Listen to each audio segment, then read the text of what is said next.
সংবাদ সবাইকে স্বাগত জানাচ্ছি। আমি ফিরোজ তোহা। শুরুতে সংবাদ শিরোনাম জানিয়ে দিব সর্বশেষ গুরুত্বপূর্ণ আপডেট সংবাদ। শুরুতে শিরোনাম। চরমোনাই পীরের নতুন কর্মসূচি ঘোষণা। ফরিদপুরের শ্রমিক হত্যায় জড়িতদের দ্রুত গ্রেপ্তার এবং দৃষ্টান্তমূলক শাস্তির দাবিতে বিক্ষোভ মিছিলের আহ্বান জানিয়েছে ইসলামী আন্দোলন বাংলাদেশের আমির মুফতি সৈয়দ মোহাম্মদ রেজাউল করিম পীর সাহেব চরমোনাই।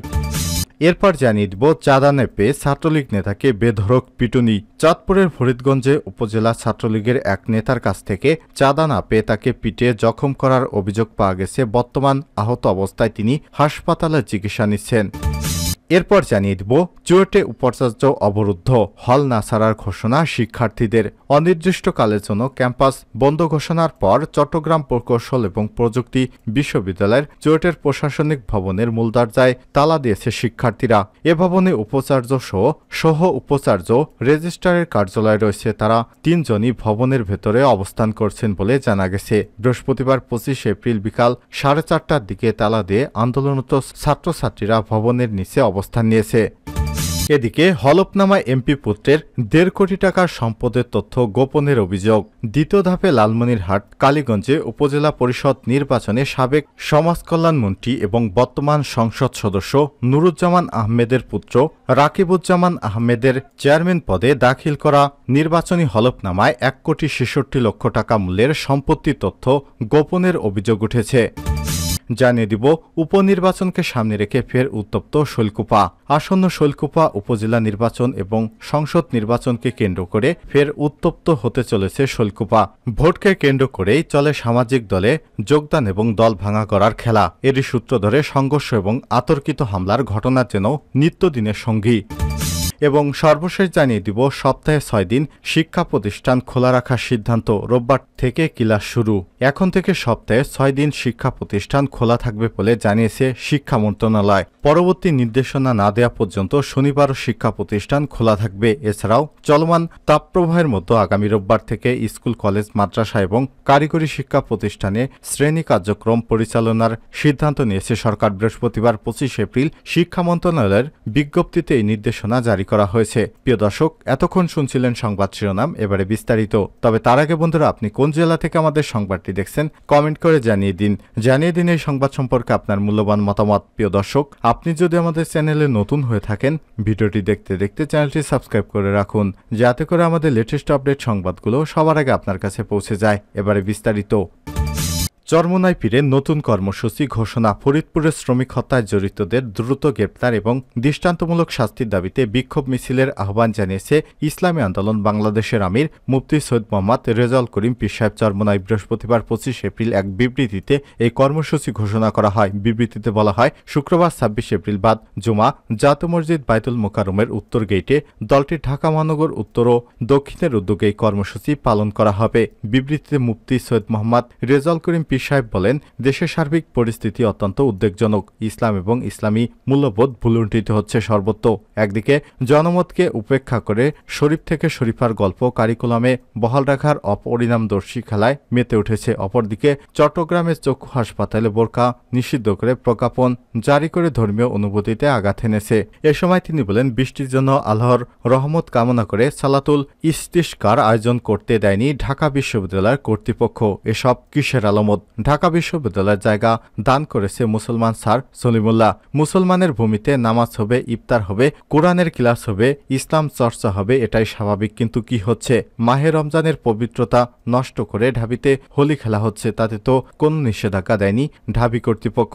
তিনি আরো বলেন, ইসলাম এবং ইসলামী মূল্যবোধ নিয়ে চক্রান্ত করলে 92% মুসলমানের দেশে ইমানদার জনতা নীরবে বসে থাকবে না। প্রয়োজনে জীবন এবং রক্ত দিয়ে হলেও দেশ এবং ইসলাম বিরোধী চক্রান্ত রুখে দাঁড়াবে।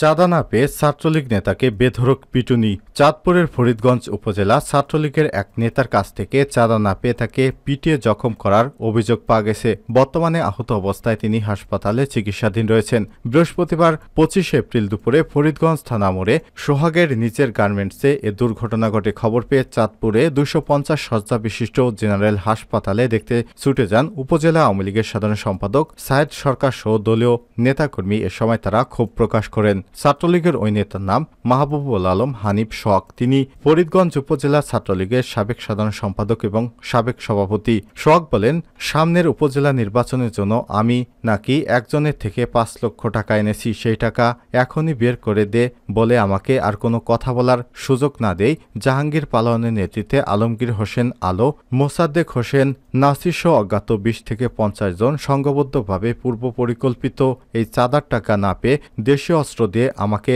হামলা চালিয়ে জখম করে। তিনি আরও বলেন, আমার কাপড়ের গার্মেন্টসটি ভাঙচুর চালিয়ে নগদ প্রায় ২.৫ লক্ষ টাকা লুট করে নিয়ে গেছে। এই সময় আমাকে রক্ষা করতে এসে অনেকে হামলার শিকার হয়েছে। এতে আমি মাথার, পিঠে, হাতের সহ শরীরের বিভিন্ন অংশে আঘাতপ্রাপ্ত হলে স্থানীয়দের সহায়তায় হাসপাতালে ভর্তি হই। আমার সঙ্গে এই নির্মম নির্যাতনের বিচারের দাবি করছি। অভিযোগ প্রসঙ্গে জাহাঙ্গীর পালোয়ান গ্যাংদের মোবাইল ফোনে কল করা হলেও রিসিভ হয়নি, তাই তাদের কোনো বক্তব্য পাওয়া যায়নি। এ বিষয়ে চাঁদপুর ২৫০ শয্যা বিশিষ্ট জেনারেল হাসপাতালের চিকিৎসক আসিফুল হাসান বলেন, সোহাগ নামের ওই রোগীকে আমরা নিবিড় পর্যবেক্ষণের জন্য দ্রুত অন স্পট ক্রাইসিস সেন্টারে ভর্তি করেছি। এ বিষয়ে চাঁদপুরের ফরিদগঞ্জ থানার ওসি মোহাম্মদ সাইদুল ইসলাম বলেন, এখনও এ ধরনের ঘটনায় কোনো লিখিত অভিযোগ পায়নি। অভিযোগ পেলে আইনগত ব্যবস্থা গ্রহণ করা হবে। চুয়েটে উপাচার্য অবরুদ্ধ, হল না ছাড়ার ঘোষণা শিক্ষার্থীদের। অনির্দিষ্টকালের জন্য ক্যাম্পাস বন্ধ ঘোষণার পর চট্টগ্রাম প্রকৌশল এবং প্রযুক্তি বিশ্ববিদ্যালয় চুয়েট প্রশাসনিক ভবনের মূল দরজায় তালা দিয়েছে শিক্ষার্থীরা। এই ভবনে উপাচার্য, সহ উপাচার্য, রেজিস্ট্রারের কার্যালয় রয়েছে। তারা ৩ জনই উপাচার্য ভবনের ভিতরে অবস্থান করছেন বলে জানা গেছে। বৃহস্পতিবার ২৫ এপ্রিল বিকেল ৪:৩০টার দিকে তালা দিয়ে আন্দোলনরত ছাত্রীরা ভবনের নিচে অবস্থান নিয়েছেন। অন্যদিকে এক সংবাদ সম্মেলন করে শিক্ষার্থীরা জানিয়েছেন তারা হল ছাড়বেন না, দাবি আদায়ে আন্দোলন চালিয়ে যাবেন। তারা ফের বিশ্ববিদ্যালয় প্রশাসনকে আলোচনায় বসার আহ্বান জানান। অন্যদিকে বৃহস্পতিবার বিকেল ৫টার মধ্যেই হল ছাড়ার নির্দেশ দেয় বিশ্ববিদ্যালয় কর্তৃপক্ষ। বিশ্ববিদ্যালয়ের রেজিস্ট্রার অধ্যাপক ড শেখ মোহাম্মদ হুমায়ুন কবির স্বাক্ষরিত এক বিজ্ঞপ্তিতে বলা হয়েছে, চলমান উত্তেজনাকর পরিস্থিতির পরিপ্রেক্ষিতে বৃহস্পতিবার চুয়েটে উপাচার্য অধ্যাপক ড মোহাম্মদ রফিকুল আলমের সভাপতিত্বে অনুষ্ঠিত ১৫১তম একাডেমিক কাউন্সিলর সভা অনুষ্ঠিত হয়। সবার সিদ্ধান্ত অনুযায়ী চট্টগ্রাম প্রকৌশল এবং প্রযুক্তি বিশ্ববিদ্যালয় অনির্দিষ্টকালের জন্য বন্ধ ঘোষণা করা হয়েছে। একই সঙ্গে ছাত্রদের বৃহস্পতিবার বিকেল ৫টা থেকে ছাত্রীদের শুক্রবার ২৬ এপ্রিল সকাল ৯টার মধ্যে হল খালি করার নির্দেশ দেওয়া হয়েছে। বিশ্ববিদ্যালয়ের রেজিস্ট্রার, বিশ্ববিদ্যালয়ের উপাচার্য, ডিন, ইনস্টিটিউট পরিচালক, রেজিস্ট্রার বিভাগীয় প্রধান, প্রভোস্ট এবং ছাত্র কল্যাণ পরিচালকের সমন্বয়ে এক জরুরি সভার ভিত্তিতে এই সিদ্ধান্ত গ্রহণ করা হয়েছে। এর আগে সকাল থেকেই চুয়েট ক্যাম্পাসের সামনে আমাদের দাবি মানতে হবে, শাহ আমানত চলবে না এমন স্লোগান দিয়ে কাপ্তাই সড়কে আন্দোলন করতে থাকে শিক্ষার্থীরা চতুর্থ দিনের কর্মসূচির অংশ হিসেবে ক্লাস এবং পরীক্ষা বর্জনের পাশাপাশি চুয়েটের কয়েকটি একাডেমিক ভবনে তালা ঝুলিয়ে দেয়। বিক্ষোভ চলাকালে শিক্ষার্থীরা তাদের দাবিগুলো তুলে ধরেন। এ সময় তারা চট্টগ্রাম কাপ্তাই সড়কটি ৪ লেন সড়ক করার দাবি জানান। এসব দাবি লিখিতভাবে না মানা পর্যন্ত চুয়েটের সব ধরনের একাডেমিক কার্যক্রম স্থগিত থাকবে বলে শিক্ষার্থীরা ঘোষণা দেন। শিক্ষার্থীরা বিশ্ববিদ্যালয় প্রশাসনের সাথে আলোচনায় বসার দাবি জানান। সোমবার ২২ এপ্রিল আনুমানিক বেলা ৩:৩০টায় চট্টগ্রামের রাঙ্গুনিয়া থানায় জিয়ানগরে বাসের ধাক্কায় মারা যায় চুয়েটের প্রকৌশল বিভাগের ৩য় বর্ষের শিক্ষার্থী শান্ত শাহ এবং একই বিভাগের ২য় বর্ষের শিক্ষার্থী তৌফিক হোসাইন। এছাড়াও আহত হন একই বিভাগের ২য় বর্ষের শিক্ষার্থী জাকারিয়া হিমু। এর পরিপ্রেক্ষিতে ওই দিন সন্ধ্যা ৭টায় প্রথম দফায় সড়ক অবরোধ করা হয়। এরপর বুধবার ২৪ এপ্রিল সকাল ১০টা থেকে এখন পর্যন্ত শিক্ষার্থীদের অবরোধ এবং ক্লাস পরীক্ষা বর্জন চলমান রয়েছে। হলফনামায় এমপি পুত্রের ১.৫ কোটি টাকা সম্পদের তথ্য গোপনের অভিযোগ। দ্বিতীয় ধাপে লালমনিরহাটের কালীগঞ্জ উপজেলা পরিষদ নির্বাচনে সাবেক সমাজকল্যাণমন্ত্রী এবং বর্তমান সংসদ সদস্য নুরুজ্জামান আহমেদের পুত্র রাকিবুজ্জামান আহমেদের চেয়ারম্যান পদে দাখিল করা নির্বাচনী হলফনামায় ১,৬৬,০০,০০০ টাকা মূল্যের সম্পত্তির তথ্য গোপনের অভিযোগ উঠেছে। মঙ্গলবার ২৩ এপ্রিল বিকালে এমপি পুত্রের হলফনামায় তথ্য গোপনের অভিযোগে মনোনয়নপত্র বাতিলের দাবিতে সংবাদ সম্মেলন করেন প্রার্থীর আপন চাচা প্রতিদ্বন্দ্বী প্রার্থী মাহফুজুজ্জামান আহমেদ। এদিকে মঙ্গলবার দ্বিতীয় ধাপে কালীগঞ্জ উপজেলা পরিষদ নির্বাচনে মনোনয়নপত্র যাচাই বাছাই শেষে এদিনে এমপি পুত্র মনোনয়ন বৈধ ঘোষণা করে অতিরিক্ত জেলা প্রশাসক সার্বিক মাহবুবুর রহমান। প্রার্থী এমপি পুত্র রাকিবুজ্জামান আহমেদ লালমনিরহাট জেলা আওয়ামী লীগের সাংগঠনিক সম্পাদক এবং প্রার্থী এমপির ছোট ভাই মাহফুজ্জামান আহমেদ জেলা আওয়ামী লীগের সদস্য।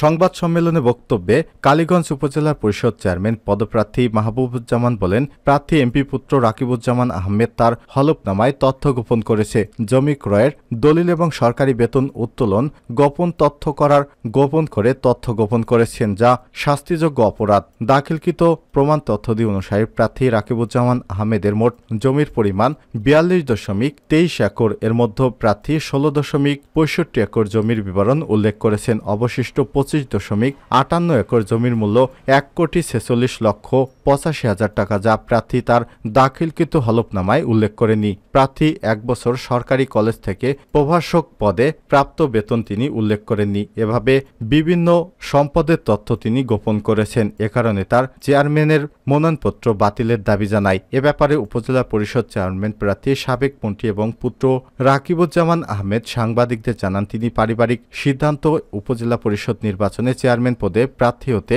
মনোনয়নপত্র জমা দিয়েছেন। তার নামে যা সম্পত্তি আছে তিনি তাই হলফনামায় উল্লেখ করেছেন। তিনি কোনো তথ্য গোপন করেননি। এদিকে উপজেলা পরিষদ নির্বাচনে চেয়ারম্যান পদে প্রার্থী হতে এমপি পুত্র এবং এমপির ছোট ভাইয়ের মনোনয়নপত্র দাখিলের ঘটনায় জেলা জুড়ে আলোচনার জন্ম দিয়েছে। উল্লেখ্য, 6ষ্ঠ উপজেলা পরিষদের দ্বিতীয় ধাপের সাধারণ নির্বাচনে লালমনিরহাটের কালীগঞ্জ উপজেলায় ভোট হবে আগামী 21 মে। কিন্তু সরকার থেকে বারবার বলা হচ্ছে, কোনো এমপি বা কোনো সংসদ সদস্য, মন্ত্রীর ছেলে মেয়ে, আত্মীয় স্বজন এবারে উপজেলা নির্বাচনে অংশগ্রহণ করতে পারবেন না।